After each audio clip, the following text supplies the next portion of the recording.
OBC समाज को मैं खुली चेतावनी देना चाह रहा हूँ। आज 14 अप्रैल को ही जय भीम करके और पूरा 154 पर ये हिंदी गुलामों की भाषा है, कोई राष्ट्रीय भाषा नहीं है। हमें दुनिया पे बगरू विधानसभा क्षेत्र है ना संगल? हाँ। बगरू विधानसभा क्षेत्र में अभी आए हैं और हम अचानक से आए हैं और यहाँ देखे हैं कि एक मूर्ति है, वहाँ हमने फ़ोटो शूट करने के लिए बैठे थे। वहाँ से एक अंकल जी हैं, उनसे बात करेंगे और सबसे पहले पूछेंगे आपका नाम क्या है? मेरा नाम HN बोध है और मैं रिटायर्ड इलेक्ट्रिकल इंजीनियरिंग MNIT से हूँ। तो सर, आप यहाँ पे किस मकसद से आप यहाँ मूर्तियाँ लगवाए हैं और आपकी कार्य क्या है? मैं 2016 में रिटायर हो गया था इंजीनियरिंग से और मेरा परिवार 1990 से है मिशन में और मैं 2006 में विजय मानकर जी के संपर्क में आया था। तब से मेरे दिल में एक यही थी कि मैं बाबा साहब के मूवमेंट को बढ़ाऊं और अम्बेडकर रिजम को आगे ले जाऊं मैं। तो मैं अम्बेडकर राइट बना और बाबा साहब की विचारधारा को फॉलो किया। तब से मेरे अंदर आया है कि तो मैं बाबा साहब के स्टैचू लगवा पाया हूँ यहाँ पे और बाबा साहब की विचारधारा को आगे बढ़ा रहा हूँ। तो आपको क्या लगता है कि यहाँ इतने आप संघर्ष कर रहे हैं और इतने संघर्ष कर रहे हैं, क्या आपको लगता है समाज में इससे बदलाव आ रहा है? हाँ, ये बात आपका जायज़ है। समाज में बदलाव आ रहा है, लेकिन ठीक है, सर संतुष्ट हैं हम लोग, पहले से बहुत ज़्यादा संतुष्ट हैं। बदलाव आ रहा है और बहुत जल्दी हम तरक्की कर लेंगे इस मामले में। तो ये जो मतलब लोग पिछड़े बैकवर्ड कास्ट के जो भी हैं, जैसे कि हमारे दलित हैं, जो भी हैं, मतलब उनको जो पिछड़े हैं उनसे मतलब जो समझ नहीं पा रहे हैं जैसे इस बातों को और अपने अंधविश्वासों में जो टाइम वेस्ट कर रहे हैं, कहीं और रैलियों में शिक्षा पर ध्यान नहीं दे रहे, उनको आप क्या कहना चाहेंगे? नहीं, ये गलती उनकी नहीं है। एक्चुअल में जो लोग पिछड़े हुए हैं और जो लोग रैलियों में या कहीं पूजा पाठ में लगे हैं, रूढ़िवादी है, आडम्बरी है, उन लोगों की गलतियाँ नहीं है। गलतियाँ मेरे जैसे लोगों की है, गलतियाँ मेरे भाइयों की हैं जो एजुकेशन को में आगे तो आते हैं, बाबा साहब विचारधारा में। और 14 अप्रैल को ही जय भीम करके और पूरा 365 दिन में एक दिन ही शोर शराबा करके सो जाते हैं। तो मैं ये कहना चाहूँगा कि मैं राजस्थान से स्टेट एम्बस का ऑर्गेनाइजर हूँ। एम्बस की फुल फॉर्म है ऑल इंडिया मूल निवासी बहुजन समाज सेंटर और उसके नेशनल ऑर्गेनाइजर हैं श्री विजय मानकर जी और मैं राजस्थान स्टेट से हूँ। मैंने 2006 से इसमें पढ़ाई करी है एम्बस के ऊपर और एम्बस की चॉइस विंग में, उसमें मैंने चॉइस विंग में को पढ़ा है ढंग से। हम लोग एम्बस के माध्यम से भारत के 26 राज्य में मैं गया हूं और 26 राज्य में जाने के बाद में मैंने कैडर के माध्यम से हमारे जो दलित भाई हैं, जो पिछड़े भाई लोग हैं या मुस्लिम समाज के लोग हैं, उनमें जागृति पैदा की है और कॉन्स्टिट्यूशन ऑफ इंडिया को मैंने पढ़ाया है। वहाँ तक बाबा साहब के संदेश को पहुँचाया है, लोग जागरूक हुए हैं।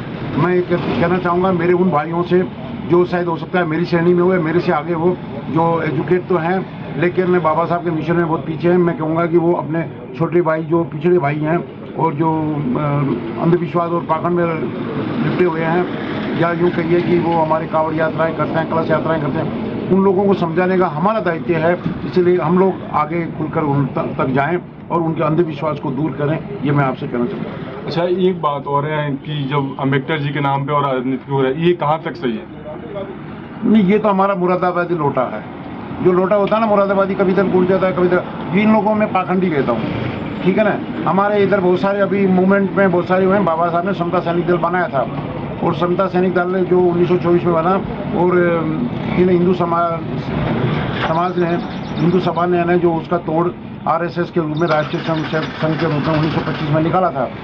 तो वो लोग हमसे कई आगे निकल गए हैं, लेकिन हमारे लोग पीछे इसलिए हैं कि हमारे अंदर हमारी जनसंख्या तो वही है, लेकिन हमारे जो लोग हैं ना इतने टुकड़ों में बट गए हैं कि ताकि हमारा संगठन का, हमारे मान लीजिए हमारे 100 वोट हैं और 4 संगठन है, तो आपका क्या करोगे? इसलिए हमारा संगठन मूवमेंट, नेशनल मूवमेंट के ऊपर हम एक हो, राष्ट्रीय मंच पे एक हो। बाकी हमारी छोटी क्षेत्रीय पार्टियाँ, उससे हमें कोई दुख नहीं है, लेकिन बहुत सारी है, कहीं API है, कहीं बसपा है, कहीं बहुत मुक्ति मोर्चा है, कहीं कौन सी बन गई है, ऐसे बहुत सारी हो गई हैं। इसलिए मुझे इनसे तो ज़्यादा खुशी नहीं है। ये हमारा घटक जो है तोड़ने का, समाज को जोड़ने का नहीं है। मैं चाहूँगा कि सब लोग एक मंच पे एक जगह बैठे। तो ये अम्बेडकर जी के रैलियों पे, बाबा साहब के नामों पे गैंग चल रहे हैं और ये राजनीतिक हो रहे हैं, ये सब इससे हमारे जो दलित बैकवर्ड कास्ट के जो लड़के हैं वो हमारे यहाँ तक वो लोग मतलब एक रैली के हिसाब से गैंग ग्रुप चला रहे हैं। ये आपके कहने से इस पर क्या कहना चाहते हैं? नहीं, मैं पिछड़ा वर्ग के लिए भी कहूँगा, SC ST OBC जो है अनुसूचित जाति जनजाति और पिछड़ा वर्ग खासकर आजकल अपने आप को हिंदू मानता है, और पिछड़ा वर्ग जो हिंदू मान रहा है, चाहे उसमें कोई कौम हो, जिसको OBC बोलते हैं हम लोग, जो पिछड़ा वर्ग है वो OBC वाले ये लोग उन लोगों के साथ हैं जो अंधविश्वास से लिपटे हुए हैं और खासकर ये हमसे और बाबा साहब की विचारधारा से बहुत दूर हैं। मैं तो इन लोगों से भी निवेदन करूंगा कि ये लोग कम से कम बाबा साहब की विचारधारा के नज़दीक आएँ और बाबा साहब की मूवमेंट को समझें। हमारे कॉन्स्टिट्यूशन ऑफ इंडिया में, भारतीय संविधान में एक्ट जो है 340-341 में साफ साफ लिखा हुआ है OBC को जो आरक्षण दिया गया है, लेकिन OBC वाले उसको समझते नहीं है, पढ़े हुए नहीं है। इसलिए मैं निवेदन करूंगा OBC वालों से भी कि वो आर्टिकल 340 को समझें और आगे बढ़े। लेकिन आर्टिकल 340 में क्या है सर? आर्टिकल 340 में हमारे OBC को जो आरक्षण दिया गया है वो साफ साफ लिखा है, बाबा साहब ने क्लियर लिखा है, शब्दों में लिखा है। और OBC के लोग इतने अंधे हो रहे हैं, इतने जागरूक नहीं है। OBC समाज को मैं खुली चेतावनी देना चाह रहा हूँ आपके माध्यम से। आज देखिए, नेशनल नहीं इंटरनेशनल लेवल पे एक भी प्रोफेसर नहीं है। हमारे IIT बॉम्बे हो या कोई भी इंस्टीट्यूट हो जो इंटरनेशनल लेवल के, उनमें कहीं भी प्रोफेसर नहीं है, और आज यहाँ तक भी हमारे नेशनल लेवल के भी नहीं है। इसलिए मैं कहूँगा उन लोगों को कि आप जागरूक होइए, और ये छोटे मोटे गंदे काम करने से और या देवी देवताओं के पीछे पड़ने से कुछ नहीं होगा। आप आइए, आप हमारे भाई हैं। तो ये आप जिस प्रकार से आप राजस्थान सरकार या किसी भी सरकार के डेवलपमेंट के हिसाब से ये हमारे SC OBC ST जो बैकवर्ड कास्ट है उनको बढ़ावा देने के लिए काम करती है या नहीं करती है? नहीं, ये तो मैं आपकी बात तो ठीक है, लेकिन मैं कहूँगा हमारे लोगों ने जो है, चाहे वो किसी से जुड़े, चाहे कांग्रेस से जुड़े, चाहे BJP से जुड़े, देखो एक तरफ तो नागनाथ है, आप समझ रहे हैं नागनाथ किसे कहते हैं, और एक नाथ शांपनाथ है। शांपनाथ और नागनाथ दोनों एक ही हैं। इधर कांग्रेस है, ये BJP है, दोनों भाई हैं, चोर मौसेरे भाई हैं। इसीलिए ये कभी हमारा भला नहीं करते। संविधान के दायरे में जो काम करता है वो हमारा भाई है। और ये जो OBC के लोग हैं, ये क्या है कि ऐसे लोग हैं, आज BJP के साथ हैं, कल कांग्रेस के साथ हैं। और मैं यूँ कहूँगा कि बाबा साहब की विचारधारा के साथ लगे, बाबा साहब की बात को मानना चाहिए। तो बाबा साहब की विचारधारा अगर हम बाबा साहब की विचारधारा को लेकर चलते हैं तो क्या हमारे भविष्य में चेंजिंग हो सकता है? बिल्कुल होगा, बिल्कुल होगा। मैं आपको सामने एक बुक्स दिखा रहा हूँ जी। इस पे लिखा है नेशनल प्लान टू सबसाइड इन अम्बेडकरिज्म। मैं इस पे काम करता हूँ, मैं एम्बस का ऑर्गेनाइजर हूँ और मैं इस पे काम करता हूँ। भारत के 26 राज्यों में भी होता है, मैंने इस पे पढ़ा चुका हूँ। ये जो है हमें एकजुट होने के लिए बाबा साहब, इस पे लिखा टारगेट पे दिया है, इधर 2006 से 2036 तक का इसका है नेशनल प्लान है। 2036 में हम चाहते हैं कि संविधान पूर्ण रूप से लागू हो, और हमारा प्रयास है, हम आपको विश्वास दिलाते हैं कि बाबा साहब के हम सच्चे पुत्र हैं, और हम आपको 2036 तक संविधान लागू करके दिखाएंगे। चाहे कितनी मनोवादी ताकतें हमारा कुछ भी करे, हम पीछे हटने वाले नहीं हैं। लेकिन अगर ये इंग्लिश लैंग्वेज में है और कोई हिंदी में पढ़ना चाहे तो ये कैसे पढ़ सकता है? हाँ, ये आपका बहुत अच्छा प्रश्न है, और मैं आपको धन्यवाद देता हूँ कि ऐसी बात आपके बीच में आई है। बाबा साहब ने सारे बुक्स हैं ना जो इंग्लिश में लिखी है, उन्होंने हिंदी में एक में भी नहीं लिखा।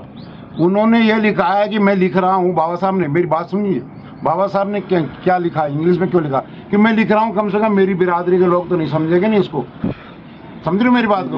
और अगर बाबा साहब ने जो लिखा है उसको, मेरी ये बिरादरी है, मेरी समाज है, ये समझ जाएगी ना बाबा साहब की बात को, तो आज बाबा साहब की बात को समझ जाएगी तो हम दुनिया में बदलाव ला सकते हैं। बात क्यों क्या कह रहा हूँ मैं, ये बात समझिए। बाबा साहब ने इंग्लिश में क्यों लिखा है, वो उन्होंने इसलिए लिखा है कि दुनिया पे राज करना है, तो इंटरनेशनल लैंग्वेज है वो इंग्लिश है।